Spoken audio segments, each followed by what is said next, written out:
किसी गांव में बहुत मिलनसार और खुशमिजाज लोग रहा करते थे। सभी साथ मिलकर खेती किया करते थे, जिससे उनके घर का गुजारा होता था। इसी तरह वह अपने जीवन चला रहे थे।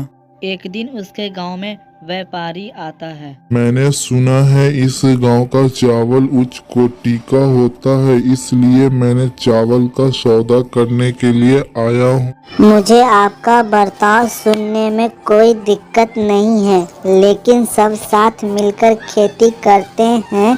अगर आपको सौदा करना है तो पूरे गांव के साथ सौदा करना हो। व्यापारी आदमी की बात मान लेता है, जिसके बाद गांव वाले एक जगह इकट्ठा होते हैं तथा व्यापारी की बात गांव वाले सुनते हैं और सौदा तय कर लेते हैं।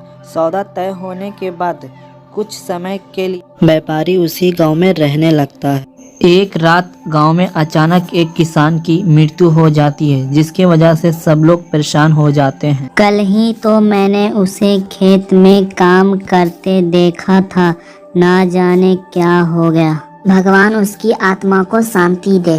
किसान के मृत्यु होने के कुछ समय बाद गांव में अजीबोगरीब घटनाएं होना शुरू हो जाता है। कभी किसी के घर में परछाई नजर आते हैं, तो कभी खेतों में आग लग जाता है। एक दिन गांव में खेलते बच्चे तथा इधर उधर घूमते हुए जानवर अचानक गायब हो जाते हैं। गांव वाले बहुत ही परेशान हो जाते हैं। ना जाने दिन पर दिन गांव को क्या होते जा रहा है। अब हम यहाँ नहीं रहेंगे। मुझे लगता है इस किसान की भटकती आत्मा ही ये सब कर रही है। हमें जल्द इसका उपाय निकालना होगा।